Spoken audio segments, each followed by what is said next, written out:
Because Angelo from Louie's Hot Dog just showed me what I was doing wrong when I make the fries at home. Okay, let's show everybody. What did you do with these? We just blanched them. The blanching process, what it does is softens the potato, partially cooks them, and we blanch at 300 degrees. And when they turn out to be like this light golden brown flavor, color, then we lift them, and when we press them, they're nice and soft. They're properly blanched. They're all set. And now what we do is we would turn up the temperature to 370 or 375. Okay. And then we would flash cook them for 30, 40 seconds. Should I do that now? Sure. Drop them right in. And this will allow it to maintain its crispiness? Yeah, that'll give it the crispy texture that you want when you're sitting down having, lunch or dinner. That flash frying is what gives it that crispy texture. Can you actually get crispy fries that stay crispy without the quick frying, the second frying? Oh, that's tough to do. I mean, if somebody knows how to do it, let us know, because we've been doing it for 60 years and we haven't figured it out. And you're doing a great job. Right. Let's talk about Louie's while we're frying this. Tell me when I should lift them out and shake them. Another 10 seconds. Okay. Well, we started in 1951. My mom and dad started the business, and I grew up in the business when I was in first grade. I started cutting the fries, just like back to my old roots right now. That's how I started cutting the fries. Then I graduated to a cook and a cashier and manager, and my dad promised me to own, and I'm the owner, so. And you have how many locations? Should I take them out now? Sure, perfect. We have 3 stores in state. We have 1 out of state, down in Huntersville, North Carolina. Those are perfect, Victoria. Let us know if you ever need a job. So what I'm going to do is I'm going to shake these out a little bit, and we're going to dump them on just like that. And look at the color. If you put them on a paper towel just to soak up the same, would it make it? Sure. Yeah, sure. That's a great idea. You put paper towel underneath, let the grease, some of the grease, soak into the paper towel. And then what we like to do at our stores, we love the salt. Okay, we love the malt vinegar. Ooh. Okay, the salt, the malt vinegar, and I brought my handy-dandy ketchup little dispenser today. Okay.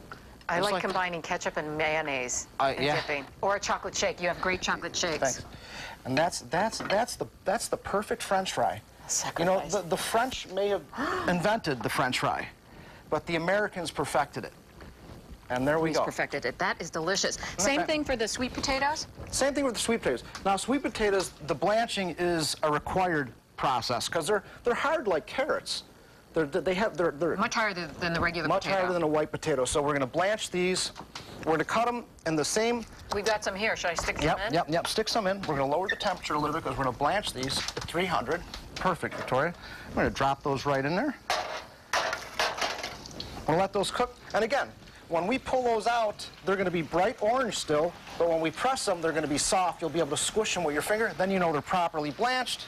And then when the customer orders them at our stores, then we flash fry them at 375 and to give them that crispy texture. How long for the blanching? And that's longer than the actual... The blanching is actually longer than the flash frying. The blanching will take about 4 minutes, 4 to 5 minutes. Check them. After 3 minutes, check them. If they're soft, they're done. As soon as they're soft to the touch, then they're done. If you're having friends over, can you blanch them and leave them for like a couple hours? Oh, perfect. Because the blanching will prevent the oxidation of the potato.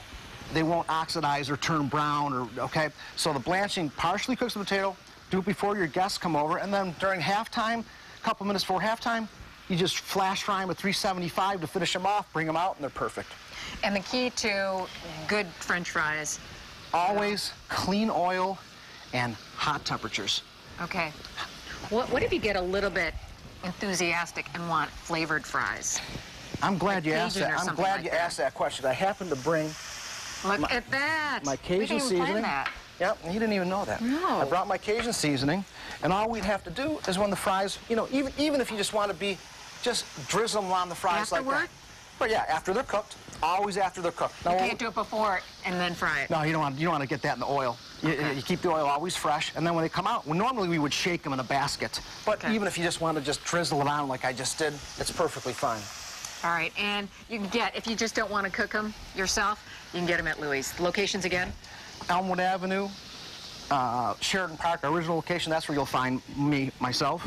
and downtown Main Street, and then our store down in the Charlottesville. A little bit further down. A little farther down in Huntersville, called the Doghouse Grill. Brian Benetovich is our operator down there and doing a great job. Excellent. Excellent fries as well. You have a great second helping. We're just going to tease that right there when we come back. So stay with us. Perfect.